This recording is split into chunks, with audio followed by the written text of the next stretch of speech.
إليكم مشاهدينا أهم عناوين أخبار اليوم. رئيسي يكشف تفاصيل اتفاق المصالحة مع السعودية. شركة إماراتية توقف الاستثمار في مصر وتوسعه بالسعودية. الجامعة العربية: عودة سوريا خلال قمة الرياض واردة جدا. والآن إلى التفاصيل، لكن قبل ذلك لا تنسى الاشتراك في القناة وتفعيل زر الجرس لتتواصل بآخر الأخبار دائما. كشف الرئيس الإيراني إبراهيم رئيسي عن تفاصيل الاتفاق الذي رعته الصين للمصالحة مع السعودية، مؤكدا أهمية الوحدة السياسية بين البلدين. وبحسب ما ذكرت وكالة إيرنا الإيرانية، قال رئيسي في مقابلة خاصة مع قناة الميادين إن إيران لديها علاقات وارتباط وأخوة بين البلدان الإسلامية كافة، ولا سيما بلدان المنطقة وخصوصا الإسلامية منها، وهذه من أولويتها بشأن إقامة العلاقات. وتطرق رئيسي إلى تفاصيل الاتفاق السعودي الإيراني برعاية الصين، وقال إنه في زيارته إلى بكين أطلعه الرئيس الصيني شين جين بينغ عن توصله خلال زيارته للسعودية إلى مقترح لاستئناف العلاقات بين الرياض وطهران. وأضاف: رحبت بمقترح الرئيس الصيني وقلت له إننا على استعداد لكي نقيم هذه العلاقات مجددا، ومقدمات هذا الأمر تم اتخاذها في تلك الزيارة. وتقرر أن يعين شخص من جانب الحكومة السعودية وأن نرسل ممثلا ووفدا نيابة عنا إلى الحوار الثنائي بين الطرفين. وأشار رئيسي إلى أنه بعد زيارته للصين تمت الدعوة إلى الحوار بين الجانبين، مبينا: أرسل الملك السعودي مستشار الأمن القومي، ونحن قررنا أيضا أن نوفد سكرتير مجلس الأمن القومي، وتقرر أن يناقش المواضيع التي تهم البلدين واستئناف العلاقات السياسية بيننا. وبالتزامن مع استئناف العلاقات، قال رئيسي إن الأعداء شعروا بالغضب وعدم الارتياح، ومنهم الكيان الصهيوني الذي يشعر بالغضب وكشف عن ذلك. وأضاف: نحن نعتقد أن الوحدة الاستراتيجية أساسية ويجب متابعتها، لافتا إلى أن إسرائيل تتبع استراتيجية فرق تسد وزرع التفرقة، ونحن نتبع استراتيجية الوحدة والانسجام.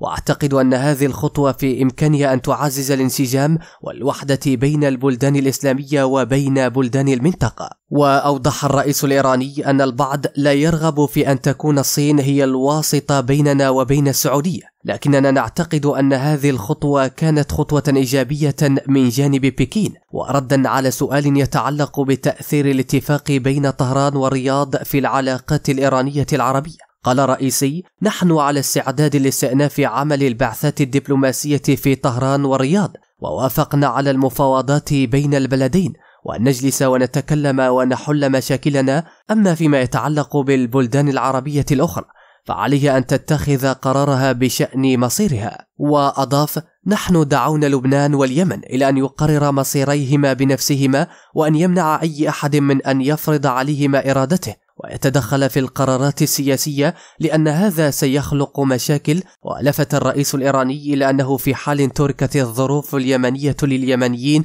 أو الحوار اليمني فبإمكانهم أن يحلوا الأزمة اليمنية. وشدد رئيسي على أن التدخل الأجنبي في البلدان في لبنان مثلا وفي اليمن وفي سائر البلدان لا يؤدي إلا إلى خلق المشاكل. وتوصلت السعودية وإيران إلى اتفاق بكين يوم 10 مارس الماضي الذي يقضي بفتح سفارتي البلدين في غضون شهرين من توقيع الاتفاق، فيما أعلنت طهران فتح سفارتي البلدين قبل 9 مايو المقبل. وأول من أمس الاثنين أعلن المتحدث باسم وزارة الخارجية الإيراني ناصر كنعاني في مؤتمر صحفي استئناف العمل في عدد من بعثات بلاده الدبلوماسية في مدينتي الرياض وجدة السعوديتين. وأوضح: نحن في مرحلة الأولى لاستئناف نشاط البعثات الدبلوماسية للبلدين، ويتم تنفيذ الإجراءات التنفيذية على وجه السرعة، ومتفائلون برؤية الأنشطة الكاملة لممثليات البلدين في غضون المهلة المحددة. وأشار كنعاني إلى وجود فريق إيراني على الأرض في السعودية لإتمام الأعمال التنفيذية لاستئناف العمل الكامل للبعثات الإيرانية وتنسيق الجهود الإنسانية المرتبطة بعمليات إجلاء المواطنين الإيرانيين من السودان. أعلنت شركة الدار العقارية الإماراتية أنها ستؤجل أي استثمارات أخرى في مصر إلى حين استقرار الأوضاع هناك، مشيرة إلى أنها تسعى لتوسيع الاستثمارات في السعودية. وبحسب ما ذكرت وكالة بلومبريك الأربعاء، قال الرئيس التنفيذي لشؤون المالية والاستدامة فيصل فالنكاز: نتخذ نهجا حذرا للغاية في إطلاق المشاريع. وأضاف: لن نضخ المزيد من الأموال في الأعمال إلى أن تستقر الأمور أكثر، مشيرا إلى أن الشركة تبقى على نظرة متفائلة للأوضاع في مصر على المدى الطويل، وتتطلع الشركات الخليجية في فرص التوسع في مصر التي توفر سوقا كبيرة لمنتجات الشركات وخدماتها.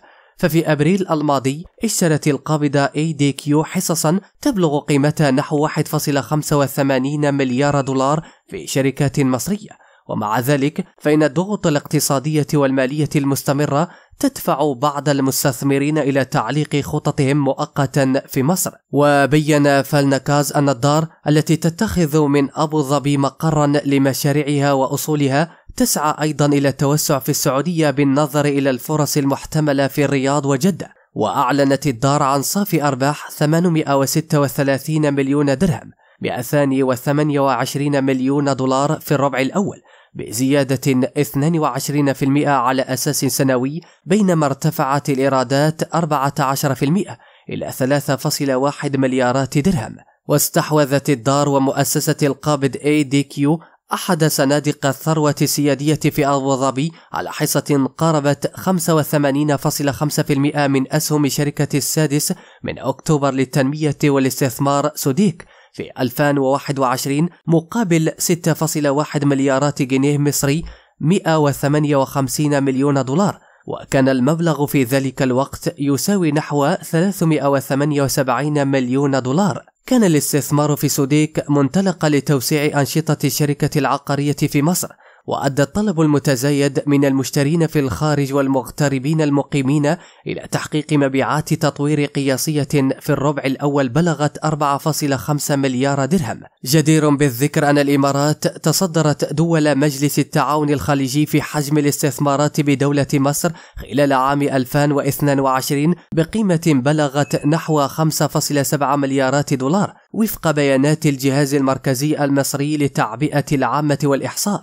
وتواجه مصر نقصا شديدا بالعملة الأجنبية بعد الأزمة الروسية الأوكرانية التي دفعت إلى خروج نحو 22 مليار دولار من استثمارات الأجانب في أدوات الدين الحكومية.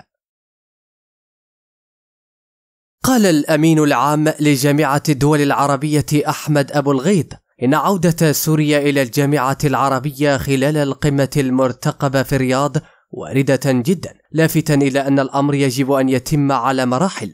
وأوضح أبو الغيط في تصريحات لقناة الشرق للأخبار السعودية أمس الأربعاء إن عودة دمشق لمقعدها الشاغر منذ 2011 يبدأ باجتماع ونقاش ثم توافق بين الدول الأعضاء في الجامعة، وبعد ذلك تقدم دعوة إلى سوريا. وأضاف: عندئذ تأتي سوريا وتشارك في أي اجتماع وزاري آخر وتعود إلى كل فعاليات الجامعة العربية. وتابع أبو الغيط: مما أرصده من نشاطات واتصالات ومتابعة وزخم، فإن عودة سوريا خلال قمة الرياض المقررة في 19 مايو الجاري احتمال وارد جدا أن يحدث، مشيرا إلى أن ما سيحول دون ذلك هو وقوع حدث كبير.